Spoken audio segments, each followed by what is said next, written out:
Welcome to mister C tutorials. ఈ video అనేది ఈ డిస్ట్రిక్ట్ కోర్టుకి సంబంధించి సెకండ్ ప్రాక్టీస్ టెస్ట్ అనేది ఇవ్వడం జరిగింది కదా, దానికి సంబంధించి వీడియో ఎక్స్‌ప్లనేషన్ క్లాస్ ఇది.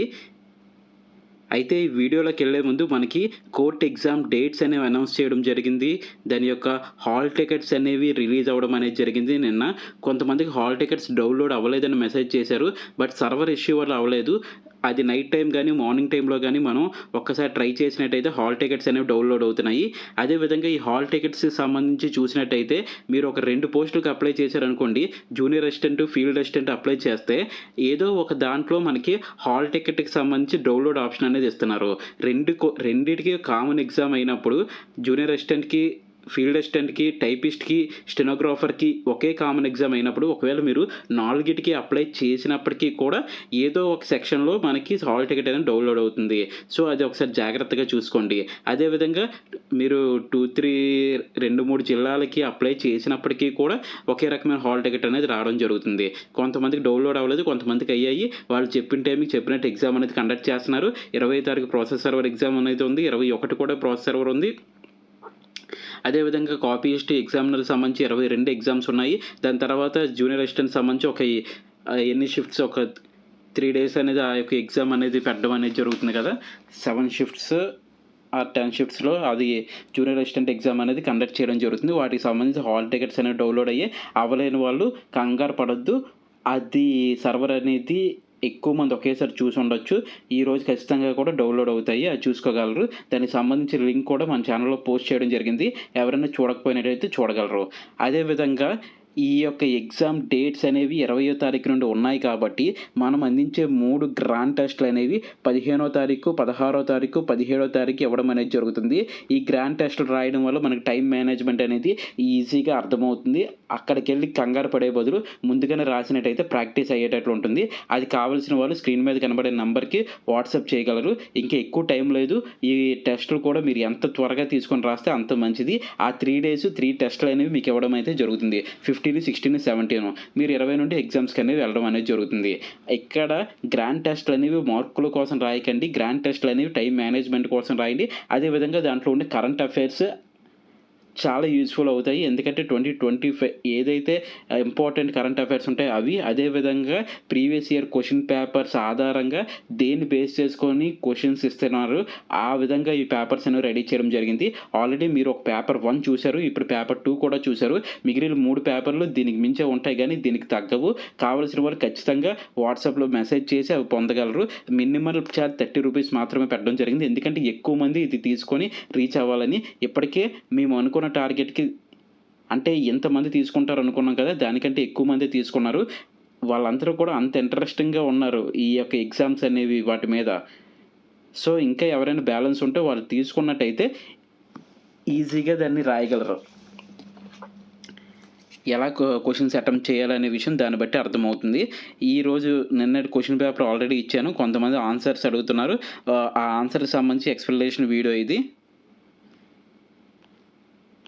చూసినట్టయితే ఫస్ట్ క్వశ్చన్ ఏముందంటే,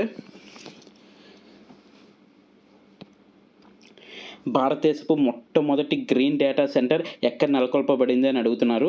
దీనికి సంబంధించి ఆన్సర్ వచ్చేసరికి గజియాబాద్లో మొదటి గ్రీన్ సెంటర్ అనేది ఉండడం జరిగింది. అదేవిధంగా భారతదేశంలో ఉన్న జాతీయ పార్కుల సంఖ్య ఎంత అని అడిగారు.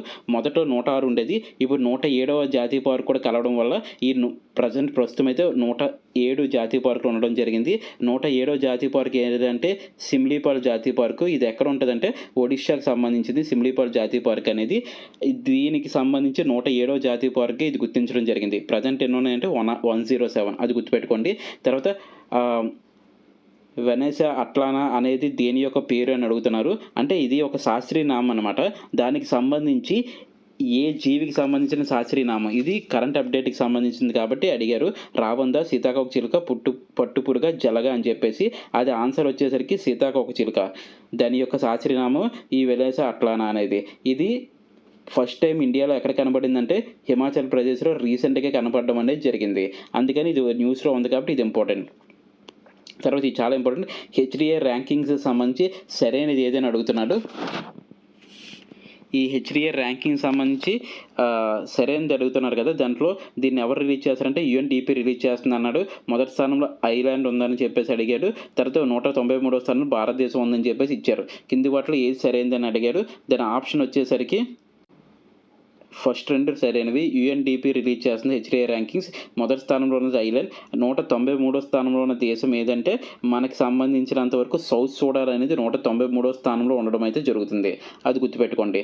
నెక్స్ట్ చూసినట్టయితే ఎన్నో లా కమిషన్ చైర్మన్గా దినేష్ మహేశ్వరి గారు నియమితమయ్యారు. అంటే లా కమిషన్ చైర్మన్ ఎవరంటే దినేష్ మహేశ్వరి గారు అని రాస్తారు. అది ఎన్నో లా కమిషన్ చైర్మన్గా నియమితులయ్యారంటే అది 25వ లా కమిషన్ చైర్మన్గా నియమించడం అనేది జరిగింది. నెక్స్ట్ చూసినట్టయితే భారతదేశ తొలి ట్రాన్స్ మీడియా ఎంటర్టైన్మెంట్ సిటీ ఏది? విశాఖపట్నం, అమరావతి, హైదరాబాద్ అండ్ ముంబై అనేది ఇవ్వడం జరిగింది. ఇది ఏపీకి సంబంధించింది. అమరావతిలో మొదటి ట్రాన్స్ మీడియా ఎంటర్టైన్మెంట్ సిటీ నెలకొల్పడం అయితే జరిగింది. ఎన్టీఆర్ బేబీ కిడ్స్లో ఎన్ని సామాగ్రి ఉంటుంది అంటే మళ్ళీ బిడ్డ జన్మించిన తర్వాత ఒక కిట్ అనేది ప్రభుత్వ ఆసుపత్రిలో ఎవరైతే ప్రసవం చేయించుకుంటారో వాళ్ళకి ఒక కిట్ అనేది ఇవ్వడం జరుగుతుంది. ఆ కిట్లో ఎన్ని సామాన్లతో ఎన్టీఆర్ బేబీ కిట్స్ అనేది ఇవ్వడం జరిగిందంటే 10, 11, 12, 13 అని అడిగాడు. 11 సామాన్లు అనేవి ఇవ్వడం జరుగుతుంది. నెక్స్ట్ చాలా ఇంపార్టెంట్ బిట్ ఇది, చాలా జాగ్రత్తగా చూడండి. ఇది మ్యాచింగ్. ఆర్మీ చీఫ్ ఎవరు, సిడిఎస్ ఎవరు, నెక్స్ట్ చూసినట్టయితే నేవీ చీఫ్ ఎవరు, ఎయిర్ ఫోర్స్ చీఫ్ ఎవరు అని అడగడం జరిగింది. దీని ఆన్సర్ వచ్చేసరికి ఆప్షన్ 1 అనేది దీని యొక్క ఆన్సర్గా ఉంది. ఆర్మీ చీఫ్ ఎవరంటే ఉపేంద్ర ద్వివేది గారు ఆర్మీ చీఫ్. అదేవిధంగా సిడిఎస్ ఎవరంటే అనిల్ చౌహాల్ గారు సిడిఎస్. అదేవిధంగా నేవీ చీఫ్ ఎవరంటే దినేష్ త్రిపాఠి గారు నేవీ చీఫ్. ఎయిర్ ఫోర్స్ మార్షల్గా ఎవరు ఉన్నారంటే అమర్ప్రీత్ సింగ్ గారు ఉన్నారు. ఎందుకంటే ఇప్పుడు ఆపరేషన్ సింధూర్ జరిగింది. 3 నావికా దళాలు ఆర్మీ, నేవీ, అదేవిధంగా ఎయిర్ ఫోర్స్ వీళ్ళు 3 కలిసి సిడిఎస్ యొక్క అనుమతితోనే ఈ యొక్క దాడులు చేయడం జరిగింది. కాబట్టి ఈ యొక్క సినారియోలో ఈ విషయాలు తెలుసుకోవడం అనేది చాలా important. Army chief Upendra Dwivedi గారు, సిడిఎస్ వచ్చేసరికి అనిల్ చౌహాన్ గారు, నేవీ చీఫ్ వచ్చేసరికి దినేష్ త్రిపాఠి గారు, ఎయిర్ ఫోర్స్ మార్షల్ వచ్చేసరికి అమర్ప్రీత్ సింగ్ గారు. సో ఈ యొక్క బిట్ నుండి 4 క్వశ్చన్స్ అనేవి ఇక్కడ కవర్ అవ్వడం జరిగింది. ఒక్కటిగా అడగొచ్చు, ఇలాగ మ్యాచింగ్ అడగొచ్చు, ఏమైనా అడగొచ్చు. సో అన్నిటికీ కూడా రెడీగా ఉండాలి. తర్వాత ఇది రీసెంట్ కరెంట్ అప్డేట్. ఏపీ మహిళా కమిషన్ చైర్మన్గా ఎవరు నియమితులయ్యారు? ఏమడిగారు? ఏపీ మహిళా కమిషన్ చైర్మన్గా ఎవరు నియమితులయ్యారని అడుగుతున్నారు. రాయపాటి అరుణ గారా, శైలజ గారా, సుజాత గారా, శ్రీలక్ష్మి గారా అని అడగడం జరిగింది. దీని యొక్క ఆన్సర్ వచ్చేసరికి రాయపాటి శైలజ గారు. గుర్తుపెట్టుకోగలరు. పాత డేటాలు మీ దగ్గర పెట్టుకోకండి. ఇదే రీసెంట్ కరెంట్ అప్డేటు, అది మాత్రం గుర్తుపెట్టుకోండి. గోమతి నది ఉన్న ప్రాంతం ఇది కూడా కరెంట్లో ఉంది కాబట్టి నదుల గురించి అడిగే అవకాశం ఉంది కాబట్టి ఈ బిట్. ఈ గోమతి నది ఎక్కడ ఉందంటే లక్నో ప్రాంతంలో గోమతి నది అనేది ఉండడం జరిగింది.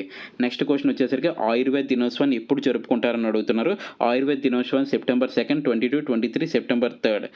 దీనికి సంబంధించి సెప్టెంబర్ 23 అనేది మనకు ఆయుర్వేద దినోత్సవంగా జరపడం అనేది జరుగుతుంది. ఇది ఆయుర్వేద దినోత్సవం ఈ ఇయర్ నుండి జరుపుతున్నారు. తర్వాత జూట్ కనీస మద్దతు ధరను ఎంతవరకు పెంచారు? ఈ బిట్లో కూడా అడుగుతున్నారు కాబట్టి ఇది చాలా ఇంపార్టెంట్. ఎంతవరకు పెంచారంటే ₹265 దాకా పెంచడం జరిగింది. ఎంత ఉండేది? ₹5,335 ఒక క్వింటాల్కి ఇచ్చేవారు జూట్కి. దాన్ని ఎంతకు పెంచారంటే ₹5,600 పెంచడం అయితే జరిగింది. సో ₹265 అనేది ఇంక్రీజ్ అవ్వడం జరిగింది. నెక్స్ట్ చూసినట్టయితే సుప్రీంకోర్టు మొదటి దళిత ప్రధాన న్యాయమూర్తి ఎవరని అడిగారు? ఫస్ట్ అని అడిగారు. సో దానికి ఆన్సర్ వచ్చేసరికి కేజీ బాలకృష్ణ గారు మొదటి దళిత న్యాయమూర్తి సుప్రీంకోర్టుకి సంబంధించి. ఆయన ఏ టైంలో వర్క్ చేశారంటే 2007 నుండి 2010 మధ్యలో ఈయన సుప్రీంకోర్టు ప్రధాన న్యాయమూర్తిగా వర్క్ చేయడం అయితే జరిగింది. ఇది ఎందుకు న్యూస్లోకి వచ్చిందంటే ఇప్పుడు 52nd సుప్రీంకోర్టు ప్రధాన న్యాయమూర్తిగా బిఆర్ గవాయ్ గారు నియమించడం జరిగింది. ఈయన కూడా దళిత ప్రధాన న్యాయమూర్తి. సో ఈయన 2వ దళిత ప్రధాన న్యాయమూర్తి. మొదటి వ్యక్తి కేజీ బాలకృష్ణ గారు 2007 నుండి 2010 వరకు. తర్వాత లంపీ స్కిన్ వ్యాధి దేని వల్ల వస్తుందని అడిగాడు. అది వైరసా, బ్యాక్టీరియా, ప్రోటోజోవా, హెల్మంతీస్ అని చెప్పేసి ఈ సైన్స్కి సంబంధించి కూడా ఒక్క క్వశ్చన్ అడిగే అవకాశం ఉంది కాబట్టి ఇది ఇవ్వడం జరిగింది. అది క్యాప్రిపాక్స్ వైరస్ వల్ల లంపీ స్కిన్ వ్యాధి అనేది రావడం జరుగుతుంది. తర్వాత ఖేలో ఇండియా 2025 అనేది బీహార్లో జరిగింది. అది ఎన్నో ఎడిషన్ అని అడుగుతున్నారు. అది ఎన్నో ఎడిషన్ అంటే 7th ఎడిషన్. ఎన్నో ఎడిషన్ అది 7th ఎడిషన్. ఖేలో ఇండియా 2025 అనేది ఎన్నో ఎడిషన్ బీహార్లో జరిగిందంటే 7వ ఎడిషన్ జరిగింది. తర్వాత 2025 ఢిల్లీ ముఖ్యమంత్రిగా రేఖా గుప్తా గారిని ఎన్నుకోవడం జరిగింది. అంటే ఢిల్లీ ముఖ్యమంత్రిగా ఎవరు? రేఖా గుప్తా గారు. అయితే ఈమె ఢిల్లీ ఎన్నో మహిళా ముఖ్యమంత్రిగా ఎన్నుకోవడం అనేది జరిగిందని అడిగినట్టయితే ఆమె 4వ మహిళా ముఖ్యమంత్రి ఢిల్లీకి సంబంధించి. ఎన్నో ఢిల్లీ మహిళా ముఖ్యమంత్రి అంటే ఫోర్త్ అనమాట. దానికి ముందు ముగ్గురు మహిళా ముఖ్యమంత్రులుగా పనిచేశారు. రీసెంట్‌గా రేఖా గుప్తా గారు, ఈమె ఏ పార్టీకి చెందిన ఆవిడంటే బీజేపీ ఫస్ట్ చాలా సంవత్సరాల తర్వాత ఢిల్లీలో తన యొక్క అధికారాన్ని కైవసం చేసుకోవడం జరిగింది. శ్రీబాగ్ ఒప్పందం జరిగిన సంవత్సరం ఏదని అడుగుతున్నారు. 1937 నవంబర్ 14, 16 నవంబర్ 15, 1937 నవంబర్ 16. దాని ఆన్సర్ వచ్చేసరికి శ్రీబాగ్ ఒప్పందం మ్యాక్సిమం అందరికీ తెలిసిన పెట్టేది 1937 నవంబర్ 16 తారీఖున జరిగింది. అయితే శ్రీబాగ్ ఒప్పందం ఎవరెవరి మధ్య జరిగిందంటే రాయలసీమ నాయకులు ప్లస్ సర్కార్ నాయకులు వాళ్ళ మధ్యలో ఈ యొక్క సర్కార్ నాయకులు వీళ్ళ మధ్యన ఈ శ్రీబాగ్ ఒప్పందం అనేది జరగడం జరిగింది.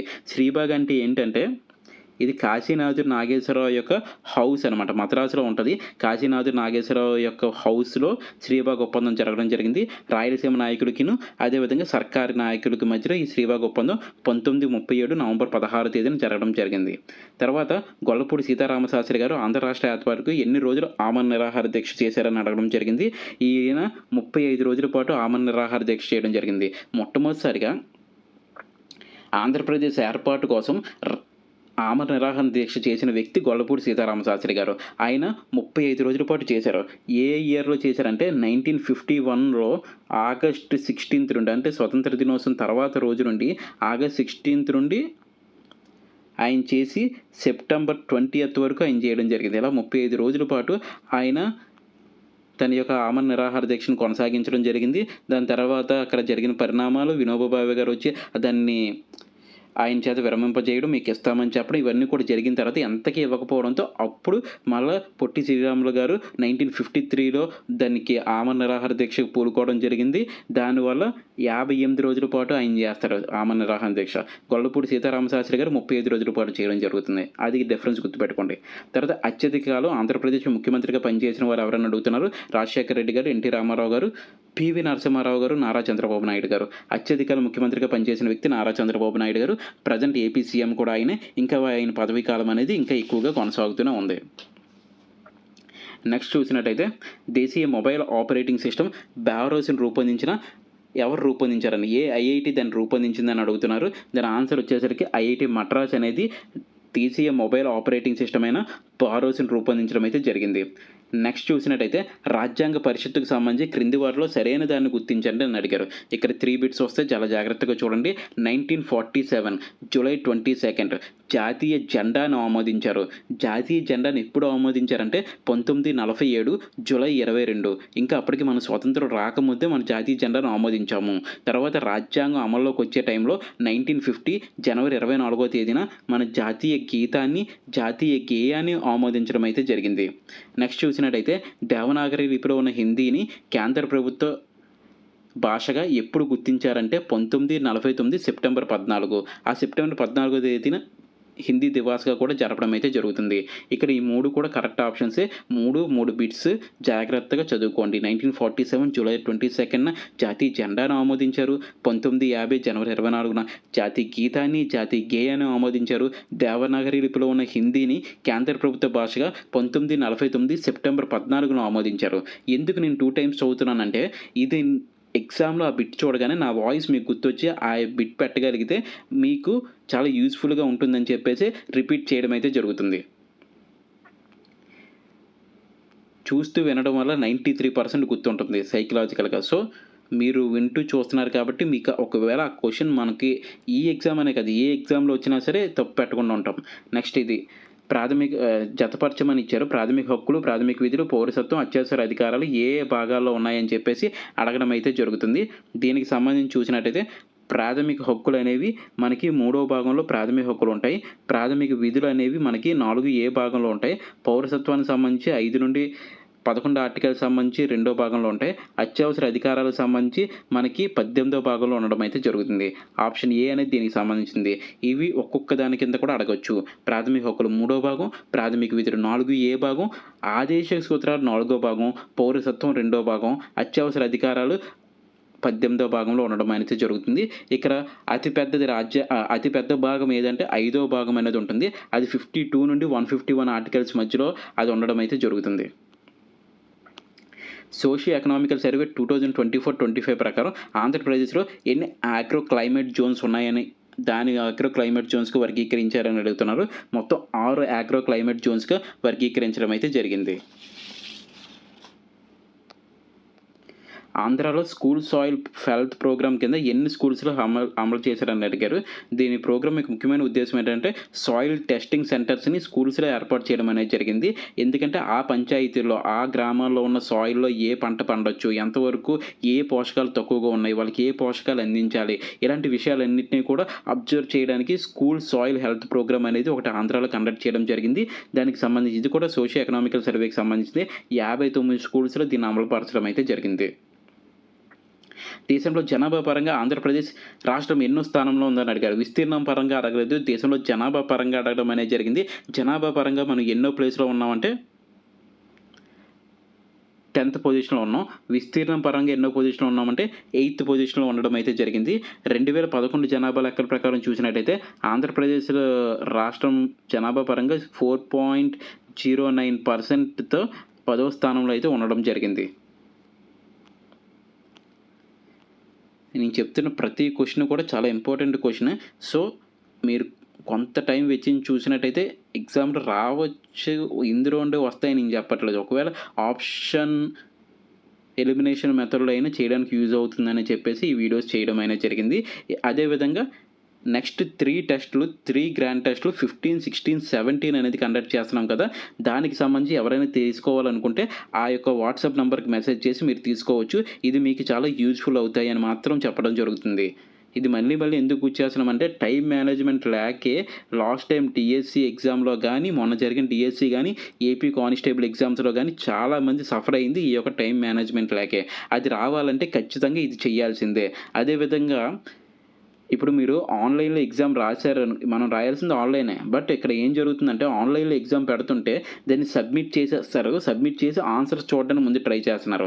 అందుకని మేమేం చేస్తున్నామంటే పీడిఎఫ్స్ అనేది మీకు ఇవ్వడం అయితే జరుగుతుంది. ఈ పీడిఎఫ్‌ని గంటన్నర పాటు ఖచ్చితంగా కూర్చొని ప్రతి బిట్టు చదివి దేనికి ఇంగ్లీష్‌కి ఎంత టైం పట్టాలి, జనరల్ స్టడీస్‌కి ఎంత టైం పట్టాలి, ఒకవేళ ఆ క్వెషన్ రాకపోతే ఆ క్వెషన్ ఏ విధంగా అటెంప్ట్ చేయాలి, అటెంప్ట్ చేసే క్వెషన్స్ లాస్ట్‌లో వదిలితే దానికి టైం సరిపోతుందా లేదా, ఈ విషయాలన్నీ చూసుకోవడానికి ఈ పీడిఎఫ్స్ అనేవి మీకు చాలా బాగా యూజ్ అవుతాయి. దాని తర్వాత దాని నెక్స్ట్ డే మీకు కీ ఇవ్వడం జరుగుతుంది. కీ అనేది ఒకసారి సరిచూసుకొని ఒక్కసారి క్వెషన్ పేపర్ కూడా చదువుకొని వెళ్ళినట్టయితే అందులో నుండి ఒక్క క్వెషనో, 2 క్వెషన్‌లో ఒక్కొక్కసారి మన టైం బావుంటే దానికి కరెంట్ అఫైర్స్ సంబంధించి అందులో ఉండే అన్ని బిట్స్ వచ్చే అవకాశం అయితే ఉంది. వీటన్నిటిని దృష్టిలో పెట్టుకొని మీరు ప్రిపేర్ అవ్వండి. మెంటల్ ఎబిలిటీకి సంబంధించి కూడా ఎంత ప్రాక్టీస్ చేస్తే అంత మంచిది కాబట్టి దానికి సంబంధించి ఏవైతే మోడల్స్ ఉన్నాయో వాటికి సంబంధించి ప్రతి వాటిని కవర్ చేస్తూ ఈ క్వెషన్ పేపర్స్ అయితే ఇవ్వడం జరిగింది.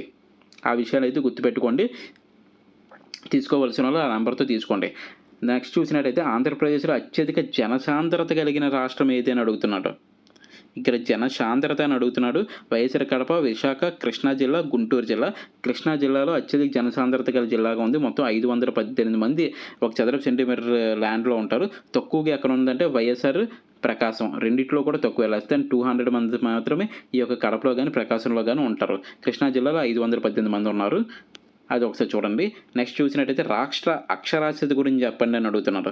2001లో 62.07%గా ఉంది. 2011లో 67.35%గా ఉంది. అంటే ఆంధ్రప్రదేశ్ రాష్ట్ర అక్షరాస్యత 62.07%గా ఉంది. 67.35% ఉంది. 2011 అక్షరాస్యత జాతీయ అక్షరాస్యత కంటే ఎక్కువగా ఉంది అని అడుగుతున్నాడు. క్రింది వాటిలో ఏది రైట్ అంటే ఏబీ మాత్రమే రైట్. ఆంధ్రప్రదేశ్ సంబంధించి 62.07 2001, 2011లో 67.35%. అయితే ఇది జాతీయ అక్షరాస్యత కంటే ఎక్కువ అంటే కాదు, తక్కువ. ఎందుకంటే జాతీయ అక్షరాస్యత అనేది 72.98%గా ఉంది. ఇప్పుడు 2011 జనాభా లెక్కల ప్రకారం. మన రాష్ట్రాలది 67.35% ఉంది.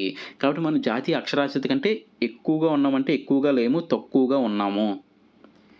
ఇలాంటి ట్రిక్కీ క్వెషన్సే ఇస్తూ ఉంటారు. ఆంధ్రప్రదేశ్‌లో నైరుతి రుతుపవనాల కాలంలో అత్యధిక వర్షపాతం నమోదైన మొదటి 3 జిల్లాలలో కానిది ఏది అని అడుగుతున్నాడు. దానికి సంబంధించి చూసినట్టయితే ఏఎస్ఆర్ జిల్లా, ఏలూరు, ఎన్టీఆర్, నెల్లూరు అని అడగడం జరుగుతుంది. దాని ఆప్షన్ వచ్చేసరికి నెల్లూరు. ఇది అత్యధిక వర్షపాతం నమోదు కాదు నెల్లూరులో నైరుతి రుతుపవనాల కాలంలో. ఇది ఎక్కడ ఎక్కువ వర్షపాతం అనేది నమోదవుతుందంటే ఏఎస్ఆర్ జిల్లాలో ఎంత మిల్లీమీటర్ వర్షం నమోదవుతుందంటే 1249 మిల్లీమీటర్ వర్షం అనేది వర్షపాతం అనేది ఏఎస్ఆర్ జిల్లాలో నమోదవడం అయితే జరుగుతుంది. నెక్స్ట్ ఏలూరులో 1136 మిల్లీమీటర్ వర్షం నమోదవుతుంది. ఎన్టీఆర్ జిల్లాలో 1118 మిల్లీమీటర్ వర్షం అయితే నమోదవడం అయితే జరుగుతుంది. అయితే నెల్లూరు జిల్లాలో ఈ నైరుతి ఋతుపవనాల కాలంలో ఎంత వర్షపాతం నమోదవుతుందంటే 310 మిల్లీమీటర్ వర్షపాతం అయితే నమోదవడం అయితే జరుగుతుంది. నెక్స్ట్ చూసినట్టయితే సౌత్ కోస్టల్ రైల్వే విశాఖపట్నం కేంద్రకంగా ఏర్పాటు చేయడం జరిగింది కదా, అది దేశంలో ఎన్నో రైల్వే జోన్ అని అడుగుతున్నారు.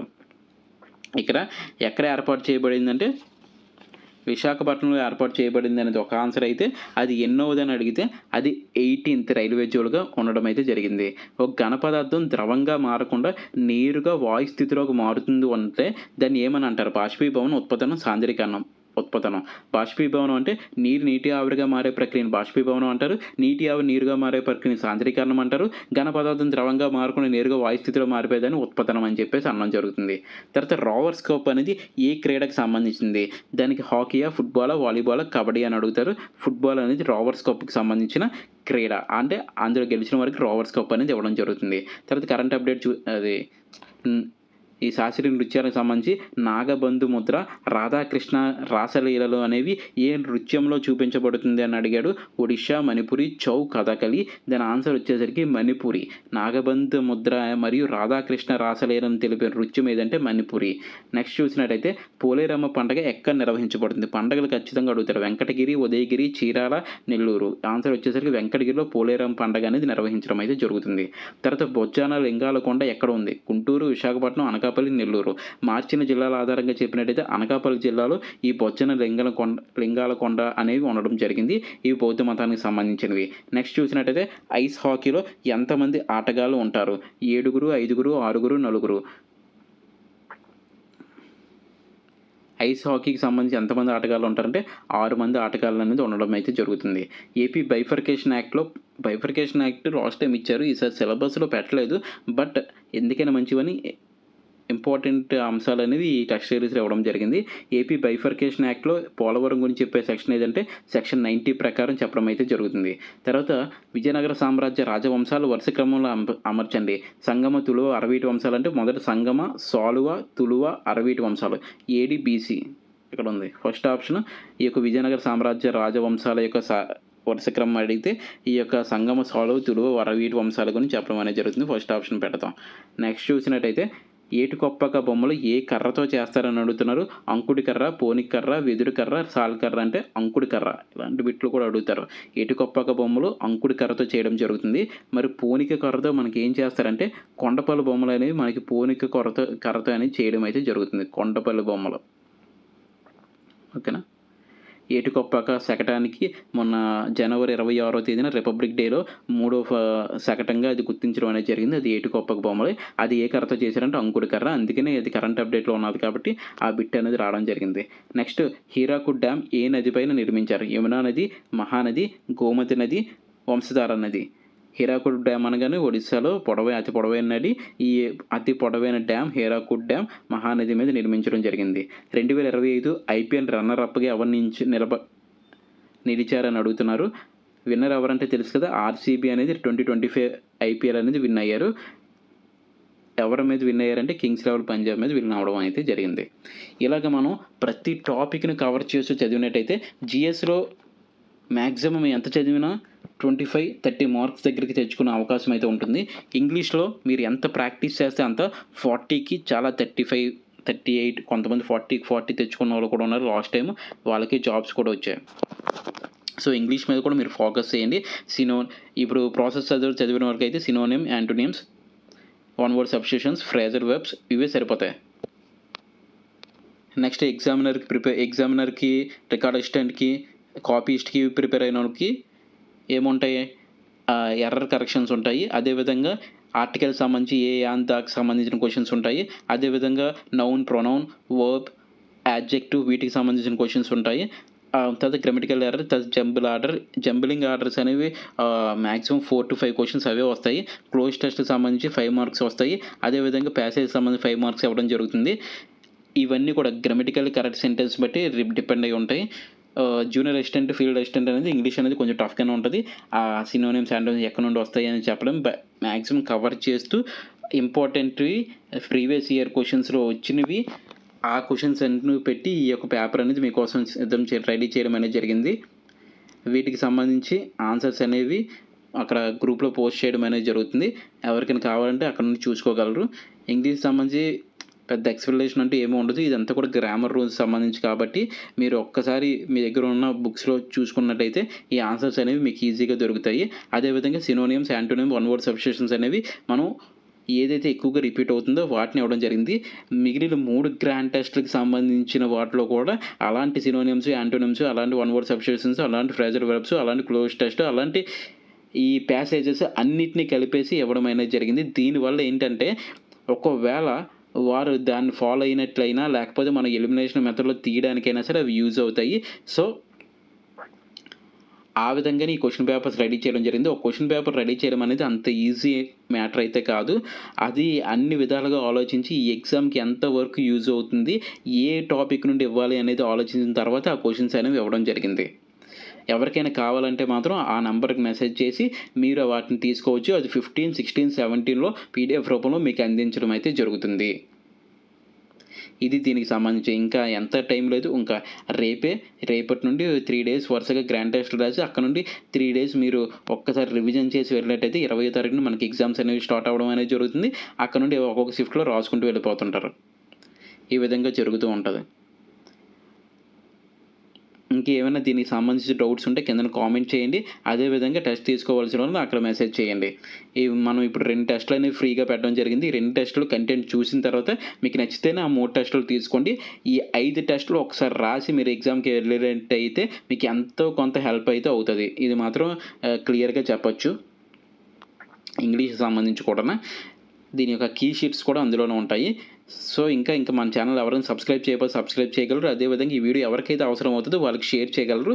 హాల్ టికెట్ డౌన్లోడ్ అవ్వలేని వారు ఎవరు కూడా కంగారు పడొద్దు. కొంచెం ఓపిక తెచ్చుకొని ఎక్కడైతే క్రౌడ్ పుల్లింగ్ తక్కువగా ఉంటుందో ఆ టైంలో మీరు డౌన్లోడ్ చేస్తే ఖచ్చితంగా అవుతుంది. ఎవరికీ హాల్ టికెట్ రాకుండా అయితే ఆగదు. ఆ విషయాలు గుర్తుపెట్టుకోండి. అదేవిధంగా ఈ ఎగ్జామ్‌కి వెళ్ళేటప్పుడు ఎటువంటి విషయాలను మైండ్‌లో పెట్టుకోవద్దు. ఈ ఎగ్జామ్ నాకు రాదు, నేను అంటే కాంట్రాక్ట్ వాళ్ళకి ఇన్ని మార్కులు తెలిపారు, సో వాళ్ళకే వస్తది, లేకపోతే పోస్టులు తక్కువ ఉన్నాయి, నాకు రాదు, ఏదో సరదాగా వెళ్ళి రాస్తున్నాను. ఈ మాటలైతే వద్దు. సరదాగా వెళ్ళి రాసినట్టు రాయొద్దు అసలు. ఇంట్లో ఉండిపోండి. లేదా మీరు ఏదైనా జాబ్ చేస్తే అందులోనే ఉండిపోండి. మీరు సరదాకి వెళ్ళి మాత్రం రాయొద్దు. ఏదైనా ఒక ఎగ్జామ్‌ని అటెంప్ట్ చేసామంటే చాలా సీరియస్‌గా వెళ్ళి అటెంప్ట్ చేసేవాళ్ళు మాత్రమే రాయండి. ఇది కొంతమంది నచ్చకపోవచ్చు, కానీ ఇదే నిజం. మీరు కనీసం కొన్ని టెస్టులు రాసి వెళ్ళినా సరే మీకు ఒక కాన్ఫిడెంట్‌తో మీరు ఎగ్జామ్‌కి వెళ్ళగలరు. ఆ విషయం అయితే గుర్తుపెట్టుకోండి. థ్యాంక్ యూ సో మచ్ అండి. జై హింద్.